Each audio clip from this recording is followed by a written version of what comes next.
बात का इनको तकलीफ है और तनकीद कर रहे हैं कि असदुद्दीन ओवैसी दीन का सहारा लेता है।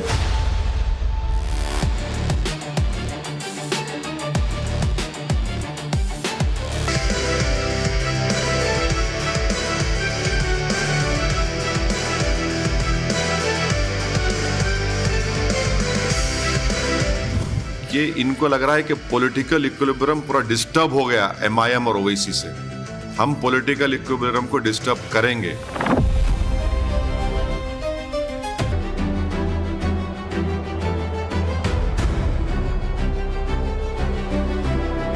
आज की एक्स्ट्रा क्लास में चैप्टर है वो वोट बैंक जिसने आजादी के बाद से इस देश की राजनीति में अहम भूमिका हर बार निभाई। वो वोट बैंक जिसके इर्द गिर्द कथित सेक्युलर पार्टियों की घेराबंदी रही। मैं बात कर रहा हूं मुस्लिम वोट बैंक की। देश की पॉलिटिक्स में करीब 20% का यह बेहद अहम वोट बैंक सत्ता की तस्वीर बनाता बिगाड़ता रहा। यही वजह है कि कई बार मुस्लिम वोट बैंक पर अपनी दावेदारी को लेकर कथित सेक्युलर पार्टियों के हित आपस में ही टकरा रहे हैं। अब यूपी को ही ले लीजिए। 90 के दशक में मुसलमानों का मोहभंग कांग्रेस से हुआ तो यह सारा वोट शिफ्ट हो गया समाजवादी पार्टी की तरफ। कांग्रेस ने लाख कोशिश की लेकिन यह वोट बैंक वो फिर से हासिल नहीं कर सकी यूपी में। 2024 के लोकसभा चुनावों में मुस्लिम वोट कांग्रेस की तरफ शिफ्ट इसलिए हुआ क्योंकि कांग्रेस और समाजवादी पार्टी का गठजोड़ हुआ। लेकिन अब यही मुस्लिम वोट बैंक एक बार फिर दांव पर है और इस बार चुनौती बड़ी है। हैदराबादी भाईजान ओवैसी सामने खड़े। तो क्या हैदराबाद से आए असदुद्दीन भाई यूपी में अखिलेश की पार्टी का भी हाल कांग्रेस वाला कर देंगे? एआईएमआईएम के नेता दावा करते हैं कि ओवैसी के तेवर से लेकर उनकी तकरीरें और तर्क सभी मुस्लिम युवाओं के दिलों में जगह बना रही हैं। और बात सिर्फ यूपी की नहीं है बल्कि ऐसा लगता है कि मुस्लिम हितों के मुद्दों को लेकर ओवैसी ने पैन इंडिया लेवल पर अपना पॉलिटिकल ब्लूप्रिंट तैयार किया है। आज आपको कई शहरों से रिपोर्ट दिखाऊंगा। ओवैसी क्यों चर्चा में है, बंगाल से यूपी तक और ऑल इंडिया लेवल पर क्या होने जा रहा है। पहले यह रिपोर्ट।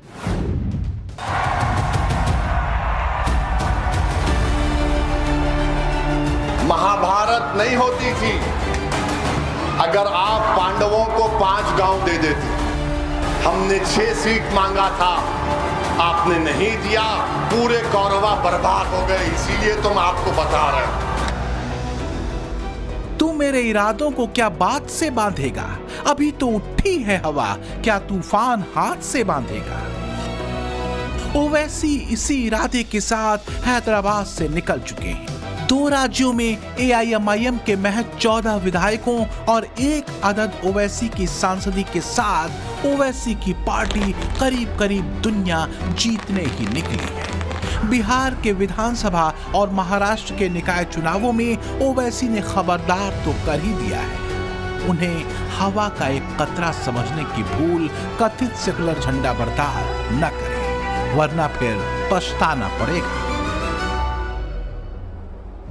इनको लग रहा है कि पॉलिटिकल इक्विलिब्रियम पूरा डिस्टर्ब हो गया एमआईएम और ओवैसी से। हम पॉलिटिकल इक्विलिब्रियम को डिस्टर्ब करेंगे। आप जो बरसों से चौधराहट करके जो मुस्लिम समाज का, दलित समाज का नुकसान कर रहे हैं, हम उसको रेक्टिफाई करेंगे।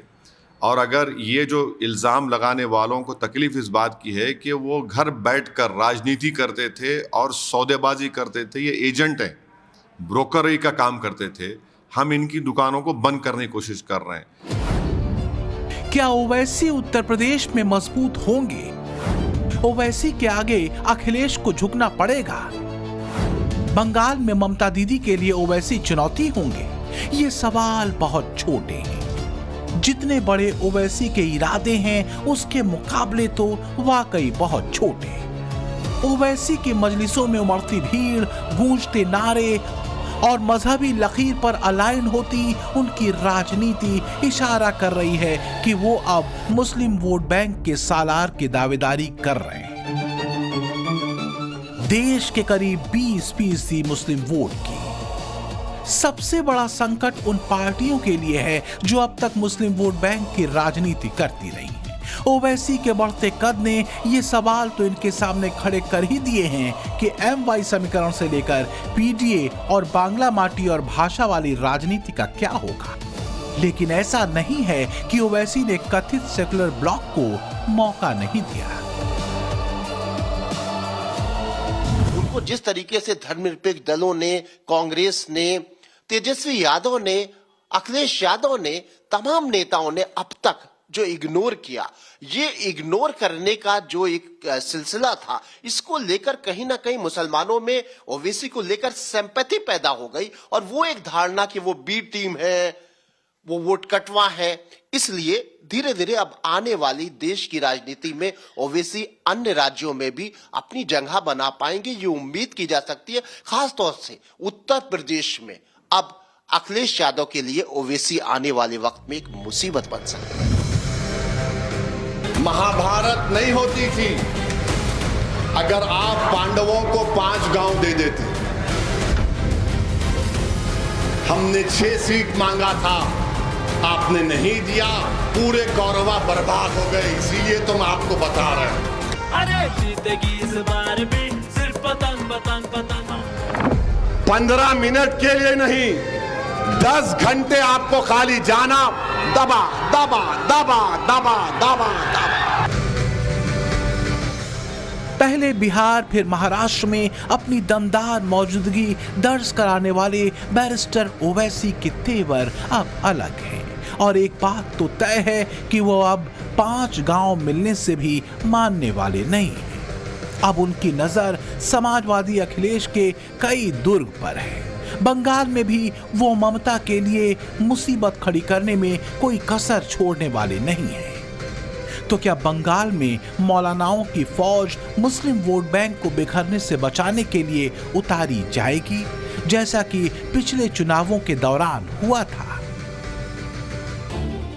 कथित सेकुलर दलों के लिए ओवैसी एक मुसीबत की तरह क्यों हैं, इसे जरा ऐसे समझिए। महाराष्ट्र निकाय चुनाव में कांग्रेस का प्रदर्शन काफी निराशाजनक रहा। वो केवल 15.89% स्ट्राइक रेट ही छू सकी।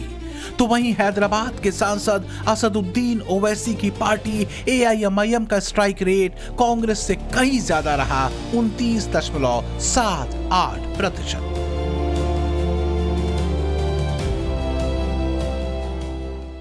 ये बिहार में गए थे, बिहार में हम तेजस्वी यादव को लेटर लिख के दिए, अलायंस कर लो, हमको खाली 5 सीट दो। एक 2 खत लिखे, तुम जीत गए तो मिनिस्ट्री मत दो, अख्तर अली ईमान हमारे बिहार के प्रदेश बोले, सदर बोले, इन्होंने नहीं करे। कांग्रेस पार्टी कितने सीट पे लड़ी मालूम आपको? 60 में कितने जीते? 6। तो वो 54 सीट पे कौन कामयाब हुए? हम हुए, बीजेपी हुई है। अरे टुट्टे,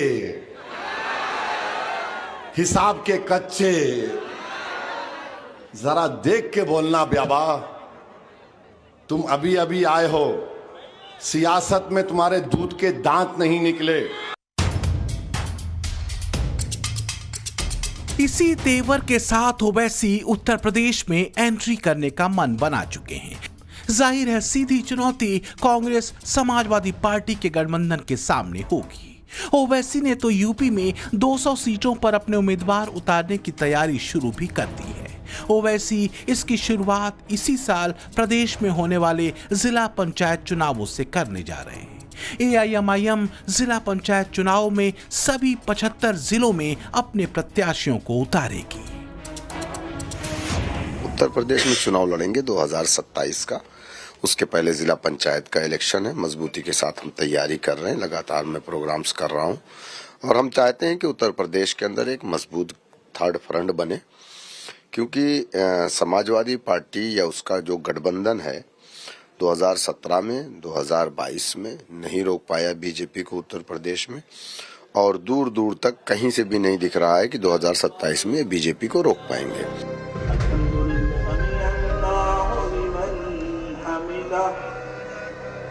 करीब 20% मुस्लिम आबादी वाले यूपी में ओवैसी का स्थिर होना और मुसलमानों का ओवैसी की लाइन से कन्विंस होना एक अलार्मिंग साइन समाजवादी पार्टी कांग्रेस गठबंधन के लिए हो सकता है। बिहार में असदुद्दीन ओवैसी फैक्टर ने जब राहुल और तेजस्वी की जोड़ी को नुकसान पहुंचाया, तब वहां के कांग्रेस नेता ने जो कहा था उसे याद करना जरूरी है। खास बात यह है कि कुछ ऐसी ही बात समाजवादी पार्टी के नेता एसटी हसन ने भी पिछले दिनों एआईएमआईएम और समाजवादी पार्टी को लेकर कही थी। ओवैसी साहब सीट मांग रहे थे और उस समय सही जगह पर अगर बात रखते ओवैसी साहब तो विचार किया जा सकता था। तो लेकिन चलिए बीत गई बात गई, लेकिन ये बात सही है कि ओवैसी साहब की बातों से हमारी युवा वर्ग थोड़ा प्रभावित हुआ है। वहां हम तो यही कहेंगे कि सेकुलर फोर्सेस को बढ़ावा देने के लिए असदुद्दीन साहब को भी सपोर्ट करना चाहिए उन लोगों को जो भाजपा को हरा सकते हैं। भले से हमारे साथ चुनाव लड़ें, मैं तो बहुत छोटा सा कार्य करता हूं, लेकिन मेरी पर्सनल राय यही है कि असदुद्दीन ओवैसी साहब को भी गठबंधन में लेना चाहिए।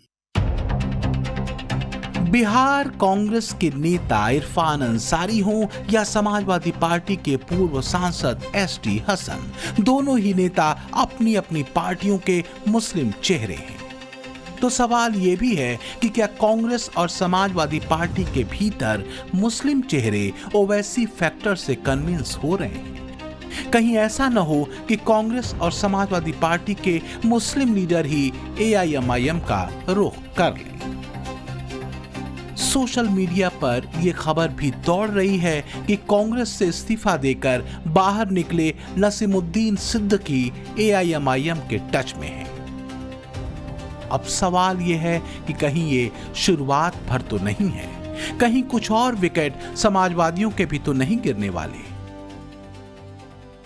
देखिए, परसेप्शन बन गया है, जो कि उनकी राष्ट्रीय मीडिया में उनकी विजिबिलिटी ज्यादा है, बहुत सारे मुद्दों पर प्रखर तरीके से बोलते हैं और चुनाव में जीत से बहुत सारी अपनी बातों को जस्टिफाई करते हैं।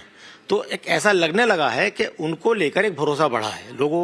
अब भरोसा बढ़ा है तभी उनके वोट बढ़े हैं, और वोट बढ़े हैं तभी उनकी पार्टी को जीत मिली है। तो ये बात तो सच है कि उनके प्रति लोगों का भरोसा बढ़ रहा है, मुसलमानों का। बड़ी मुश्किल और बड़ी मनौतियों से यूपी में अखिलेश 2024 के लोकसभा चुनावों में कांग्रेस के साथ आए थे। जाति और मुस्लिम वोट बैंक सा था, तो 2024 में बड़ा करिश्मा भी समाजवादियों ने दिखाया। 2024 के लोकसभा चुनावों में समाजवादी पार्टी और कांग्रेस गठबंधन ने मुस्लिम वोट को बिखरने से बचा लिया। नतीजा ये हुआ कि समाजवादी पार्टी को रिकॉर्ड 37 सीटें मिली, तो गिरती पड़ती कांग्रेस को भी 6 सीटों के साथ यूपी में जीत का स्वाद चखने का मौका मिला। इन चुनावों में मुस्लिम वोटर्स ने कांग्रेस समाजवादी पार्टी गठबंधन को भर भर के वोट दिए और सीएसटीएस लोक नीति के मुताबिक 92% मुसलमानों ने समाजवादी पार्टी और कांग्रेस गठबंधन को वोट किया। ओवैसी इसी वोट बैंक के तलबगार हैं। मुसलमानों को वो अब कथित सेकुलर गठबंधन से अलग अपनी खुद की सियासी जमीन पर चलने की अपील कर रहे हैं। बिहार और महाराष्ट्र में वो कुछ हद तक मुसलमानों को कन्विंस करने में कामयाब भी हुए हैं। ओवैसी की बातें अब मुसलमानों के बीच एक उठती हुई लहर की तरह है। सुनो शेरघाटी के नौजवानों बुजुर्गों, मैं हैदराबाद से पहले भी तो आपके दरमियान में आया था, आज भी आया हूं और कल भी आऊंगा इंशाअल्लाह ताला। मैं सिर्फ तुम्हारे वोटों के लिए इलेक्शन के लिए नहीं आ रहा हूं, मैं इसलिए आ रहा हूं कि मैं ये देखना चाह रहा हूं कि अल्लाह सुब्हाना व तआला मेरी जिंदगी को खत्म करने से पहले मैं चाहता हूं कि तुम नेता बनो, तुम नेता बनो, तुम लीडर बनो। मैं चाहता हूं कि तुम कायद बनो। मैं चाहता हूं कि लोग तुम्हारे सामने, तुम्हारे आगे पीछे दौड़े और जिंदाबाद के नारे मंजलिस कर तुम्हारे लगाएं। अगर आप देखेंगे तो ओवैसी की राजनीतिक लाइन विपक्ष की कथित सेक्युलर लाइन से बिल्कुल अलग है भाई। ओवैसी की पॉलिटिक्स में धर्म और धार्मिक पहचान एक बड़ा फैक्टर है, और यही वजह है कि खुद को सेक्युलर कहने वाली पार्टियां ओवैसी की परछाई से दूर रहना चाहती हैं, क्योंकि इसमें उन्हें खतरा दिखता है। कांग्रेस है, समाजवादी पार्टी है, बंगाल में टीएमसी है, या कोई दूसरी कथित सेक्युलर पार्टी आप उठा लीजिए, उसको पता है कि अगर ओवैसी से नजदीकी बढ़ाए तो ध्रुवीकरण होगा और जो उनका बचा कुचा हिंदू वोट है वो भी हाथ से निकल जाएगा। दूसरी तरफ बीजेपी दोनों ही स्तर पर विन विन स्थिति में दिखती है। अगर ओवैसी अकेले दम पर ताल ठोकते हैं तो भी, और अगर सेक्युलर खेमा उन्हें अपना ले तो भी। फजीहत तो यूपी में कांग्रेसियों और समाजवादियों की है और बंगाल में ममता बनर्जी के लिए परेशानी है। आज के ओवैसी कुछ वर्षों पहले के ओवैसी नहीं है। ओवैसी ने अपनी पॉलिटिकल लकीर बड़ी करने के लिए अपनी सियासी जुबान और जमीन दोनों पर बखूबी काम किया। अपने तीखे और आक्रामक तेवर और तर्कों से ओवैसी मुसलमानों के बीच ये बात पहुंचाने में कामयाब होते दिखे कि सेक्युलर राजनीति की बात करने वाली पार्टीज ने मुसलमानों को सिर्फ और सिर्फ इस्तेमाल किया है। अब सवाल यह है कि क्या ओवैसी की इस बात पर मुस्लिम वोटर कन्विंस हुआ है, और हुआ है तो कितना? हैदराबाद के एक खास इलाके तक सीमित एक पार्टी ऑल इंडिया लेवल पर महज एक सांसद तक सिमटी पार्टी अपने उकसाऊ और आक्रामक भाषणों वाले नेताओं के लिए जानी जाने वाली पार्टी AIMIM क्या मुसलमानों को वाकई पसंद आ रही है? क्या वाकई अब मुसलमानों को यह लगने लगा है कि उनका वोट लेकर भी उनकी बात करने वाला कोई नहीं? क्या 20% मुस्लिम आबादी आने वाले 2 राज्यों के चुनावों में मजलिस की तरफ जाने का मन बना रही है? लखनऊ के मुसलमानों की सुनिए। अक्सर देश की सियासत में एक धारणा बनी हुई है कि मुसलमानों की नुमाइंदगी कोई मुसलमान नहीं कर सकता, मतलब मुसलमानों का नेता मुसलमान नहीं होगा। लेकिन ओवैसी की चुनावी सियासत में बढ़त बनाने से अब इस धारणा को झुटलाया जा रहा है। मुसलमानों की नुमाइंदगी, उनका नेता भी मुसलमान हो सकता है, ऐसी बातें अब निकलकर सामने आने लगी हैं।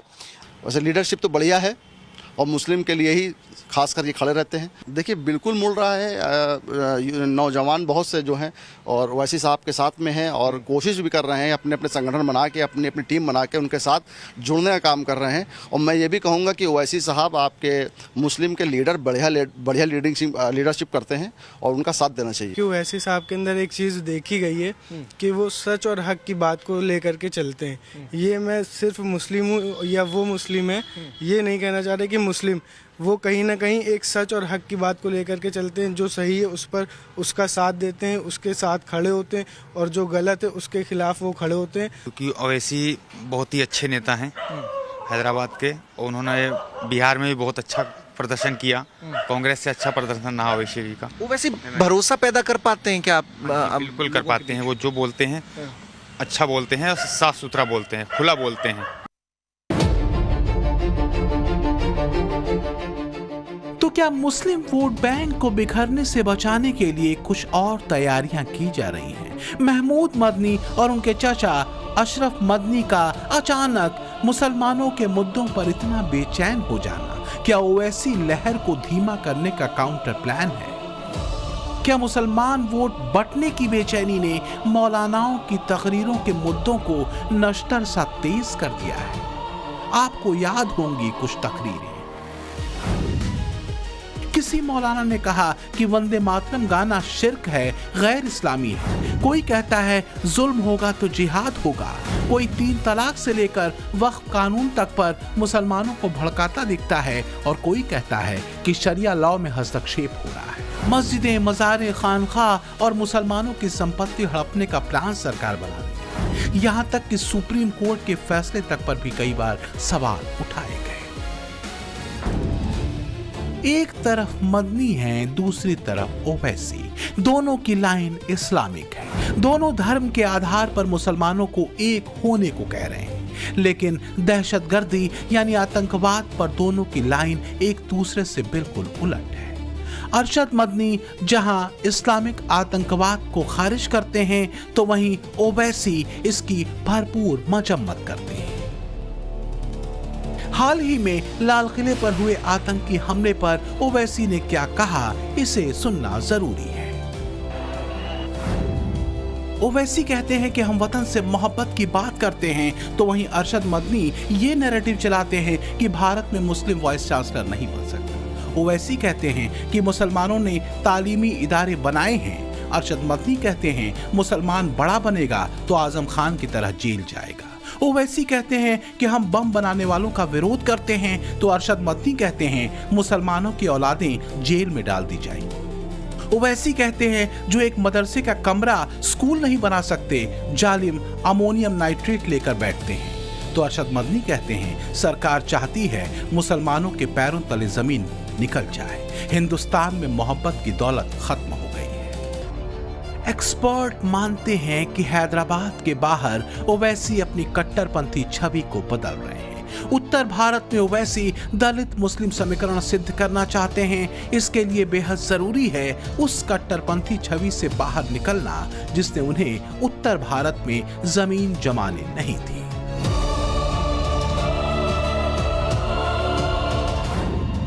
ओवैसी मुसलमानों से जुड़े मुद्दे उठाते हैं, कट्टरपंथी बयानों से परहेज करते दिखते हैं, कट्टरपंथी आतंक की निंदा करते हैं और अपनी एक राष्ट्रवादी छवि बनाने की कोशिश करते हैं। और मजहब पूछकर किसी को गोली मारना, तुम कौन से दीन की बात कर रहे? तुम तो खवारिज से बदतर हो। ऐसे नाजुक वक्त पे भारत को एक होकर जो पड़ोसी दुश्मन है उसके खिलाफ अगर जवाब देना है तो हमको मुत्तहिद रहना पड़ेगा। पाकिस्तान यही चाहता है, आईएसआई यही चाहती है, एलईडी यही चाहता है कि इस मुल्क में हिंदू और मुसलमानों में और इख्तलाफात बढ़े। तो क्या ओवैसी एक नेशनलिस्ट मुस्लिम के तौर पर अपनी छवि गढ़ रहे हैं? क्या परंपरा पहचान के साथ ही ओवैसी राष्ट्रवादी राजनीति का एक अलग डॉक्ट्रिन लेकर मुसलमानों के बीच उतरे हैं? कट्टरपंथी और आक्रामक भाषा, तीखे तंज और तलवार से चलती जुबान ओवैसी की पहचान है। यही वजह है कि मुस्लिम युवाओं के बीच ओवैसी जगह बनाते दिखते हैं। मुसलमानों के हित की बात करने वाले ओवैसी साहब को क्या सही में मुसलमान पसंद करते हैं, ये बात देश स्तर पर उठ गई है। हमारे साथ जो है अल्पसंख्यक समाज के लोग हैं, आपसे हम शुरुआत कर लेते हैं। सबसे पहले बात हो रही है ओवैसी जी की लीडरशिप पर। क्या लीडरशिप उनकी पसंद आ रही है अल्पसंख्यक समाज को? इनको हम लोग इसलिए पसंद करते हैं कि दरअसल बात यह है कि वो हक की बात को उठाते हैं, और जो हमारी हक की बात है और हक की बात जो उठाते हैं उनका साथ देना हमारा फर्ज है। अब लोगों ने ओवैसी साहब पर भरोसा किया है। 2020 का इलेक्शन लोग कहते थे कि बाई चांस जीत गए, 2025 बता दिया बाई चांस है नहीं, बाई चॉइस ओवैसी जीतता है। यहाँ पे यहाँ के लोगों की चॉइस है ओवैसी, और आने वाले साल आने वाले जितने भी इलेक्शन होंगे इंशाल्लाह ओवैसी के साथ के बगैर ये कुर्सी नहीं पा सकते। कोई भी नेता है मुसलमान को वोट को इस्तेमाल करता है, वोट ले लिया उसका काम खत्म, उसके बाद मुसलमान मरे कुछ कटे कोई मतलब किसी से नहीं है। तो इसलिए हर समाज का एक नेता है, लीडर है, तो इसी तरह हम लोग के भी मुसलमान के लीडर है ओवैसी साहब, उसके लिए हम लोग जान देके साथ में खड़े हैं, उनके लिए हम लोग पसंद है सब चीजें। कुछ एक्सपर्ट मानते हैं कि ओवैसी की राजनीति और दूसरी विपक्षी पार्टियों की राजनीति में एक बड़ा अंतर यह है कि ओवैसी की राजनीति कोरे विरोध की पॉलिटिक्स नहीं। अब देखिए, चाहे कांग्रेस और विपक्षी पार्टियों का ईवीएम टैंपरिंग का आरोप वाला मुद्दा रहा, या एसआईआर को लेकर मचाया गया शोर, या वोट चोरी वाला राग, ओवैसी इन मुद्दों को सिरे से खारिज करते रहे। कई प्लेटफॉर्म से ओवैसी तो ये बात कहते रहे कि विपक्षी पार्टियों को हार के बहाने खोजने के बजाय हार की असली वजह पर काम करना चाहिए। और यही वजह है कि मुस्लिम वोट बैंक की राजनीति करने वाली पार्टियां ओवैसी को बीजेपी की बी टीम कहते हुए एक तीर से दो निशाने साध रही हैं। अब ऐसा लगता है कि ओवैसी मुस्लिम वोटर्स तक उनके मुद्दे, उनकी बात, उनके मसलों को पहुंचाने में कामयाब हुए हैं। कम से कम पिछले साल बिहार विधानसभा चुनाव और हाल के महाराष्ट्र निकाय चुनाव तो यही संकेत दे रहे हैं। तो क्या इसीलिए ममता से लेकर अखिलेश तक की नींद उड़ी हुई है? बंगाल में मौलानाओं की तकरीरों और यूपी में मदनी के भरोसे मुस्लिम वोट बैंक को गोलबंद किया जा रहा है ताकि ये मुसलमानों का वोट बैंक ओवैसी तो न ले उड़े। क्या मुस्लिम राजनीति अब मदनी और ओवैसी के दो धड़ों में बंटती दिख रही है, या फिर ये मुस्लिम वोट बैंक पर ओवैसी इफेक्ट को कम करने की कोशिश है? क्योंकि ओवैसी पहले ही ऐलान कर चुके हैं कि बिहार चुनावों के बाद अब उनका अगला मैदान यूपी है। वो कह चुके हैं कि बिहार में 24 पर हम प्लेयर, महाराष्ट्र में दिखाया डेयर और अब यूपी में दिखाएंगे अपना असर। ओवैसी बहुत तेजी से उन इलाकों के मुसलमानों में उनके लीडर के तौर पर उभर रहे हैं जो इलाके समाजवादियों का गढ़ माने जाते हैं, जैसे कि आजमगढ़। ओवैसी साहब के हम लोग बहुत बड़े फैन हैं और पिछड़ों और खास वर्ग मुसलमानों के और दलितों के आवाज़ हैं एक। हमें ओवैसी साहब की लीडरशिप में अपनी हिस्सेदारी दिखती है, हमारे भविष्य दिखता है। जो राजनीतिक रूप से सेकुलर पार्टी ने हमारा भविष्य खराब कर दिया था, ओवैसी साहब हम लोगों के लिए हक की लड़ाई लड़ रहे हैं। क्योंकि वो सही है, सही लगते हैं, सही आदमी है, सबको तो आजमा लिए हैं, सभी को देख लिया गया है। अभी तक तो सपा को देते थे वोट, लेकिन अब की बार ओवैसी साहब को देंगे। मदनी मुस्लिम वोटों के बंटवारे को लेकर गंभीर हैं। वो हरगिज नहीं चाहते कि उत्तर प्रदेश में मुसलमानों का वोट बटे और अखिलेश राहुल का गठबंधन कमजोर हो, लेकिन ओवैसी मानने को तैयार नहीं। मदनी और उनके शागिर्दों ने महाराष्ट्र में भी ओवैसी को रोकने की कोशिश की थी।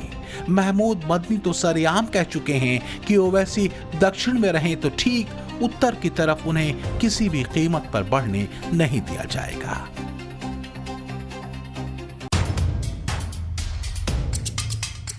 महाराष्ट्र में भी मदनी की कोशिश पूरी रही थी कि ओवैसी की पार्टी मुंह के बल गिरे, जैसा कि लोकसभा चुनावों में यूपी में हुआ और उससे पहले 2022 के यूपी विधानसभा चुनावों में।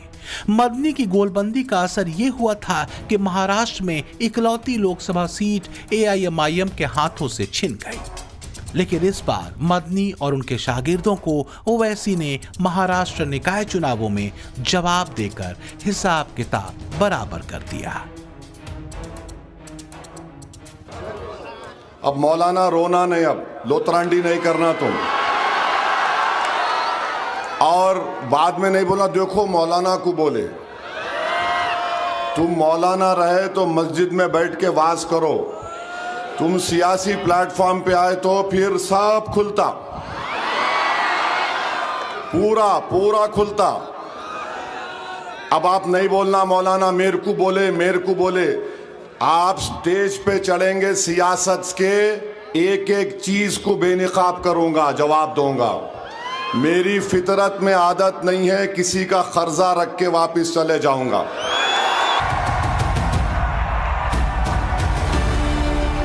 ओवैसी अपनी रौ में है, वो राग छेड़ना जानते हैं तो रार भी छेड़ सकते हैं। पिछले कुछ वर्षों में ओवैसी की बातों और उनके मुद्दों ने मुसलमानों के बीच जगह बनाई है, पर सवाल हिस्सेदारी का है। मुस्लिम वोट बैंक की सियासत करने वाली पार्टियों को अंदाजा है कि उत्तर में ओवैसी को जमीन देने का मतलब है एक कोर वोट बैंक से धीरे धीरे हाथ धो लेना, क्योंकि मुसलमान वोटर ये सोच सकता है कि बात जब मजहबी लाइन पर राजनीति की ही है तो ओवैसी पर दांव क्यों न चला जाए। अगर ऐसा हुआ तो फिर क्या होगा? ब्यूरो रिपोर्ट, टाइम्स नाउ, नव भारत। पाठशाला की एक्स्ट्रा क्लास में अब नेक्स्ट चैप्टर। बहुत जी हजूरी कर रहे थे आसिम मुनीर और शहबाज शरीफ, ट्रंप ने एक ही झटके में सदमा दे दिया। कितनी ही बेइज्जती झेलेगा पाकिस्तान पता नहीं। एक तो जिस भी इंटरनेशनल प्लेटफॉर्म पर पाकिस्तान पहुंचता है उसकी घनघोर बेइज्जती होती है। जिस भी मुल्क से हाथ मिलाता है वो या तो झटक देता है या फिर हाथ खींच लेता है। ताजा मामला अमेरिका का है, जिसने अपने देश के नागरिकों के लिए पाकिस्तान जाने को लेकर नई गाइडलाइंस जारी कर दी, जिसमें पाकिस्तान में आतंकी हमले तक को लेकर चेतावनी। मतलब मुनीर और शहबाज जो ख्वाब देख रहे थे कि अमेरिका के बड़े बड़े बिजनेसमैन लाहौर और कराची में इन्वेस्ट करेंगे, पाकिस्तान की सोच को एक ही झटके में ट्रंप ने खत्म कर दिया। ऐसा क्यों किया गया? ट्रंप ने पाकिस्तान पर ट्रस्ट नहीं होने की क्या वजह है? पूरी रिपोर्ट देखिए। अमेरिका का फरमान, भूल कर भी ना जाना पाकिस्तान। अमेरिका की एडवाइजरी, आतंकिस्तान को खरी खरी। जी हुजूरी काम ना आई, ट्रंप ने मुनीर को औकात बताई। ऐसा ही होता है जब बेगैरत जिन्ना का मुल्क मुगालता पाल लेता है। ऐसा ही होता है जब आतंकियों को पालने पोसने वाला अमन का फर्जी दिखावे करने लग जाता है। पाकिस्तान के साथ यही हो रहा है। हो क्यों रहा है ये आपको बताएंगे, लेकिन उससे पहले पाकिस्तान का हाल देख लीजिए। पड़ोस के मुल्क पाकिस्तान में बिलबिलाहट ऐसी ही है। पाकिस्तानी अपने मुकद्दर को कोस रहे हैं, कह रहे हैं कि चीन को छोड़कर जिस अमेरिका को माई बाप बनाया था, उसी अमेरिका ने आतंकी मुल्क को उसकी हैसियत बता दी। असल में अमेरिका ने पाकिस्तान को लेकर ट्रैवल एडवाइजरी जारी कर दी है। अपने नागरिकों को पाकिस्तान की यात्रा नहीं करने की सलाह दी। एडवाइजरी में कहा गया कि पाकिस्तान में आतंकी हमला हो सकता है। बस में, कार में, बाजार में किसी भी वक्त ब्लास्ट हो सकता है। पाकिस्तानी अमेरिकियों को अगवा कर सकते हैं, लिहाजा पाकिस्तान जाने से पहले अपनी सुरक्षा के बारे में सोच लें। महीने भर के दौरान यह दूसरा मौका है जब अमेरिका ने पाकिस्तान को बड़ा झटका दे दिया। इससे पहले अमेरिका पाकिस्तानियों के लिए अपने मुल्क में नो एंट्री का बोर्ड लगा चुका है। पाकिस्तानियों के लिए वीजा बैन कर चुका है। इसीलिए पाकिस्तानी अपने हाल पर टेसू बहा रहे हैं। पिछले 48 घंटे से पड़ोस के मुल्क में ऐसा ही मातम जारी है। पाकिस्तानी सोच रहे हैं कि जिस अमेरिका की चौखट पर शहबाज शरीफ से लेकर आसिम मुनीर तक माथा टेकते रहे, जिस डोनाल्ड ट्रंप की जी हुजूरी में कोई कोर कसर बाकी ना रखी, उसी अमेरिका ने अपने ही लोगों को पाकिस्तान ना जाने की सलाह क्यों दे दी? अमेरिका ने अपने नागरिकों को पाकिस्तान ना जाने की सलाह क्या दी? पाकिस्तानियों का हलक सूख चुका है। लेकिन सवाल यह है कि पड़ोस के आतंकी मुल्क में ऐसा क्या हो गया कि अमेरिका को बाकायदा पाकिस्तान के लिए एडवाइजरी जारी करनी पड़ी? पाकिस्तानियों को भी पता है कि पाकिस्तान एक आतंकी देश है। आतंक की फसल को इस्लामाबाद के हुक्मरान खाद पानी देते रहे हैं। वही फसल जिन्ना के मुल्क को बर्बादी के कुएं में धकेल रही है। पड़ोस के आतंकी मुल्क के आज के हालात भी जान लीजिए। सिर्फ 12 साल में पाकिस्तान का विदेशी कर्ज 2 गुना हो चुका है। साल 2011 में पाकिस्तान पर करीब 66.4 अरब डॉलर का विदेशी कर्ज था, जो 2023 में बढ़कर 124.6 अरब डॉलर तक पहुंच चुका है। भारतीय मुद्रा में देखें तो यह आंकड़ा 103 लाख करोड़ रुपए से ज्यादा बैठता है। 2 दिन पहले ही पाकिस्तान की संसद में पेश रिपोर्ट में बताया गया कि हर पाकिस्तानी के सिर पर अब तक 3,33,000 रुपए का कर्ज हो चुका है। स्थिति यह है कि पाकिस्तान के पास मूलधन तो दूर, ब्याज की किस्त चुकाने के पैसे नहीं है। पाकिस्तान के हुक्मरान भीख मांगने के लिए कटोरा लेकर दर बदर भटकते रहते हैं। लेकिन अब कई देश शहबाज शरीफ और आसिम मुनीर को देखते ही दरवाजा बंद कर लेते हैं। पाकिस्तानियों के सामने मुल्क की गुर्बती को लेकर घड़ियाली आंसू बहा रहे इन जनाब के पास पाकिस्तान के प्रधानमंत्री का ओहदा है, लेकिन काम सऊदी के शेखों से लेकर चीन और अमेरिका की चौखट तक भीख मांगना है। और ऐसा करने वाले ये पहले शख्स नहीं है। वजूद में आने के बाद से ही जिन्ना के मुल्क के हुक्मरानों को कर्ज लेकर घी पीने की आदत पड़ी हुई है। इसीलिए पाकिस्तान आज सिर से ऊपर तक कर्ज के कुएं में डूबा हुआ है। थिंक टैंक नेटस्ट्रैट ने पिछले साल नवंबर की 26 तारीख को पाकिस्तान के आतंक को लेकर एक रिपोर्ट जारी की थी और इस रिपोर्ट में बताया गया था कि किस तरह से पाकिस्तान की सेना और खुफिया एजेंसी ISI ने आतंकवाद को भारत के खिलाफ पिछले 78 सालों से हथियार के तौर पर इस्तेमाल किया है और ये बात अब पूरी दुनिया जानती है। पाकिस्तान की बर्बादी की सबसे बड़ी वजह यही है। आज जब हमारे देश में 53.5 लाख का बजट पेश हुआ तो पाकिस्तान की आवाम ने अपने हुक्मरानों को आईना दिखाना शुरू कर दिया। भारत के बजट पेश होने के बाद से ही पाकिस्तानी हलकान हुए जा रहे हैं और ऐसा होना लाजमी है। पाकिस्तानी जान रहे हैं और मान रहे हैं कि हिंदुस्तान के सामने उनके मुल्क की हैसियत बित्ती भर की नहीं। बिल्कुल दुरुस्त बात कही। पाकिस्तान के हुक्मरानों का हाल ये जो दूसरों के कर्ज पर पलते हुए भी डींगे हाँकने से बाज नहीं आता। लेकिन सच्चाई क्या है वो जानिए। पिछले साल पाकिस्तान ने अपने रक्षा बजट में 20% की भारी बढ़ोतरी की थी। 2025-26 के रक्षा बजट में 2.55 ट्रिलियन यानी कि 2.1 अरब पाकिस्तानी रुपए के बराबर रकम रखी गई थी, लेकिन खर्च कर दिए 2.2 खरब रुपए, यानी कि पाकिस्तान की सेना पर तय बजट से भी 103% ज्यादा खर्च कर दिया गया। बावजूद इसके पाकिस्तान की फौज की हालत क्या है, एक दिन पहले की इन तस्वीरों से समझा जा सकता है, जब बलूचों ने एक बार फिर से मुनीर के वर्दी वाले कायरों को उनकी औकात बता दी। बलूच विद्रोहियों ने एक साथ 12 शहरों में पाकिस्तानी फौज के ठिकानों पर हमला बोला। बलूचों के खिलाफ मुनीर के कायर अपनी वर्दी और हथियार छोड़कर भाग गए। पाकिस्तान की फौज को सरेंडर करने और भागने की पुरानी आदत है, लेकिन पाकिस्तान की तिजोरी लूटने में रावलपिंडी के फर्जी जनरल सबसे आगे रहते हैं। इसीलिए पाकिस्तान भारत का बजट देखकर शहबाज एंड कंपनी को आईना दिखा रहे हैं। बड़ी बड़ी बातें करने वाले पाकिस्तानियों की हैसियत इतनी ही है। रक्षा बजट की भी बात कर लेते हैं। पाकिस्तान का रक्षा बजट 2.1 अरब पाकिस्तानी रुपए है। अगर हम इसे आज की भारतीय मुद्रा के हिसाब से देखें तो यह महज 72,850 करोड़ रुपए बैठता है। मजेदार बात यह कि भारत ने पिछले साल सिर्फ एक हथियार के लिए करीब करीब पूरे पाकिस्तान के रक्षा बजट के बराबर खर्च किया था। यह खर्च भारतीय वायुसेना के लिए 97 तेजस MK-1A फाइटर जेट्स के लिए डील हुई थी। यानी जितना पाकिस्तान का रक्षा बजट, उतने में तो हम फाइटर जेट खरीद लेते हैं। इस साल हमारे देश के बजट में रक्षा क्षेत्र के लिए 7.85 लाख करोड़ रुपए आवंटित किए गए, जिसे देखकर पाकिस्तानियों को अभी से खौफ सताने लगा है।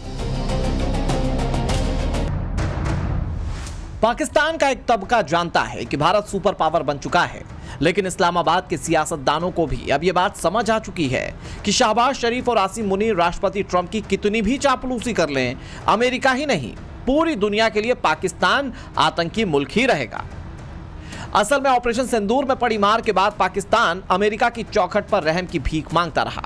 राष्ट्रपति ट्रंप ने भी भलमन साहब दिखाते हुए शहबाज शरीफ और मुनीर की तारीफ कर दी, तो पाकिस्तानी चीन की जगह अमेरिका को अपना माई बाप समझने लग गए। लेकिन ट्रंप ने पाकिस्तान को उसकी हैसियत बताने में देर नहीं की। इसीलिए अमेरिका के नागरिकों को पाकिस्तान ना जाने की नसीहत मिलने के बाद से इस्लामाबाद से लेकर रावलपिंडी तक सन्नाटा पसरा हुआ है। Bureau report, times now Navbharat.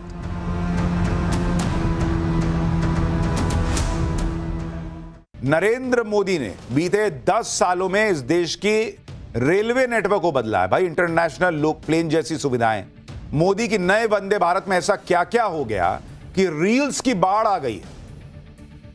नई वंदे भारत की वो तस्वीर, वो वीडियो, पब्लिक में गजब का क्रेज। मोदी ने ट्रेन के सफर का फील कैसे गजब बदल डाला है, अब इसके बारे में आपको दिखाता हूं। बॉस, आप ये देखिए, एक जमाना होता था कि जब लोग ट्रेन में सफर करने जाते थे तो सोचते थे बाप रे बाप क्या होगा, बैठने को जगह मिलेगी नहीं मिलेगी। बाथरूम में मग्गा जो है वो बंधा रहता था चेन से। नरेंद्र मोदी ने तस्वीर 10 साल में ऐसी बदली, 11 साल में, कि अब हवाई चप्पल वाले जो हैं वो प्लेन में जा रहे हैं और जो लोग ट्रेन में भी जा रहे हैं वो हवाई सफर का मजा ले रहे हैं। हवाई जहाज वाला फील लेकर रील बना रहे हैं। आज से 10 साल पहले की तस्वीरें आपको याद होंगी जब ट्रेन के टॉयलेट में रखा मग्गा चेन से बंधा होता था। सीट ऐसी होती थी कि रात भर सोना मुश्किल हो जाता था। ट्रेन के पंखों को उंगली डालकर स्टार्ट करना पड़ता था। आज का जेनजी तो देखा नहीं होगा, ऊपर वो जाली वाला पंखा रहता था, चलता नहीं था गर्मी में, तो ऐसे ये पेन लेके डाल के ऐसे घुमाना पड़ता था। टॉयलेट में पानी आएगा नहीं आएगा ये सब पता नहीं होता था। लेकिन नरेंद्र मोदी ने इस देश में जो बड़े बड़े बदलाव किए, उसमें आप कंपैरिजन कीजिए तब की ट्रेन और अब की ट्रेन का, आपको फर्क दिखेगा। आज की ट्रेन में वॉशरूम के साथ बाथरूम है, नहा सकते हैं आप बॉस, गीजर लगा हुआ है, ऐसी ऐसी सुविधाएं कि आपको लगेगा नहीं कि आप ट्रेन में हैं। ट्रेन का लुक बिल्कुल इंटरनेशनल बना दिया गया। ट्रेन में हवाई जहाज जैसी सुविधाएं हैं, 7 स्टार होटल वाली सर्विसेज मिल रही हैं। पीएम मोदी ऐसी जबरदस्त ट्रेन लेकर आए तो विपक्ष को मिर्ची लग गई। ममता बनर्जी की पार्टी को ट्रेन में कोई कमी नजर नहीं आई तो मेन्यू पे सवाल उठा रही कि नॉनवेज क्यों नहीं मिलेगा। टीएमसी के सवाल पर रेलवे ने क्या जवाब दिया ये भी बताऊंगा। कैसे इस पर रील बन रही है, आज पहली बार ये ट्रेन चली है तो क्या हुआ है, सब दिखाऊंगा। पहले एक झलक देखिए।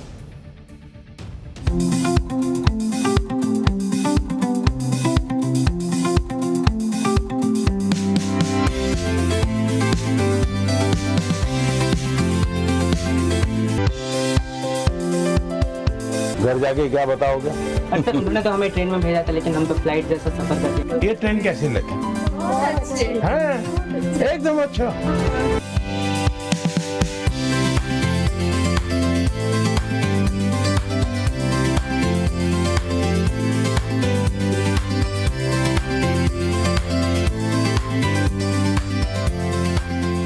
देश की पहली वंदे भारत स्लीपर ट्रेन पटरी पर दौड़ी।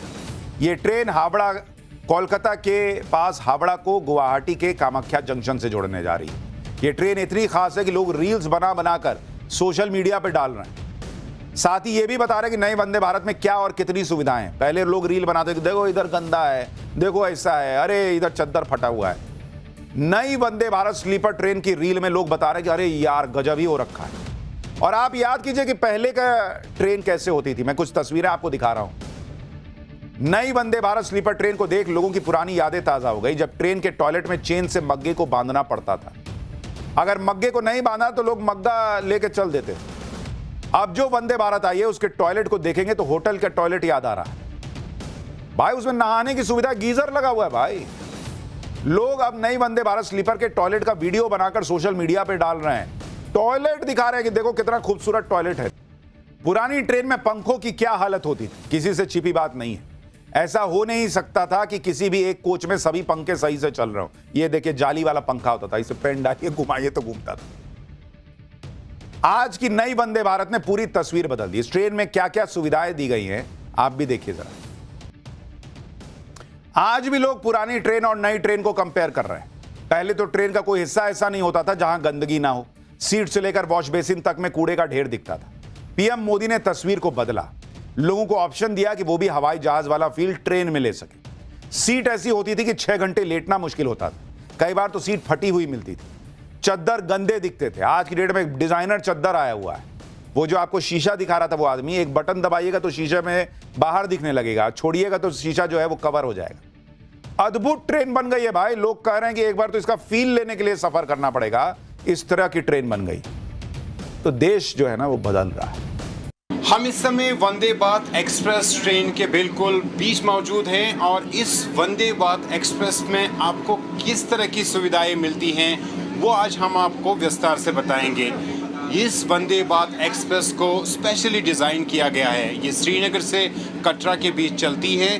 कश्मीर घाटी के ठंडे मौसम को जहन में रखते हुए इसे डिज़ाइन किया गया है। सबसे बड़ी बात यह है कि देश में जिस तरीके की वंदे भारत एक्सप्रेस ट्रेन चलती है ये उनसे डिफरेंट है। ये पहली देश की ऐसी वंदे भारत एक्सप्रेस ट्रेन है जिससे ठंड के मौसम की चुनौतियों को मुकाबला करने के लिए डिज़ाइन किया गया है। इसमें आपको हीटिंग मोड मिलेगा, उसके साथ साथ जो इस वंदे भारत एक्सप्रेस की जो कैबिन्स है वो इंसुलेटेड मिलेंगे। आपको हर तरह की सुविधा मिलेगी, ख़ास तौर पर कश्मीर घाटी में जिस तरीके की ठंड होती है और फ्रीजिंग टेम्परेचर्स होता है, -20 तक के तापमान के साथ ये ट्रेन जो है वो लड़ करेगी और उसमें जो है पैसेंजर्स को वो कंफर्ट प्रावधान करेगी। इस ट्रेन को इसीलिए डिज़ाइन किया गया है ताकि कश्मीर के ठंडे मौसम में आपको किसी तरह की असुविधा ना हो। सबसे पहले जो आपके केबिन्स हैं उसमें आपको हीटिंग मोड मिलेगा एयर कंडीशनिंग के साथ, उसके साथ इसकी जो विंडोज़ है वो भी इंसुलेटेड है। यहाँ तक कि जो ट्रेन का मैकेनिकल पार्ट है उससे भी ख़ास तौर पर जो है इंसुलेटेड किया गया है और गर्म हवाएं ट्रेन के ब्रेकिंग सिस्टम तक पहुँच जाती है जो कि ट्रेन को आसानी के साथ चलने में मदद करती है। 191 किलोमीटर का ये सफ़र जो पहले कई घंटों में तय हुआ करता था, अब सिर्फ 3 घंटे में ये सफ़र तय होता है। पिछले वर्ष जून के महीने में प्रधानमंत्री नरेंद्र मोदी ने श्रीनगर जम्मू रेलवे लाइन का उद्घाटन किया था और उसी समय पर वंदे भारत एक्सप्रेस की इस ट्रेन को जम्मू कश्मीर के लोगों को सौगात के तौर पर दिया था।